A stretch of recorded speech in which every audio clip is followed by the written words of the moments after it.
और जब उनका माल उनके हवाले करने लगो तो गवाह कर लिया करो, और हकीकत में तो अल्लाह ही गवाह और हिसाब लेने वाला काफी है।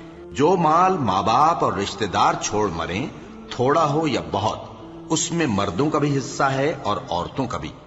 ये हिस्से अल्लाह के मुकर्रर किए हुए हैं।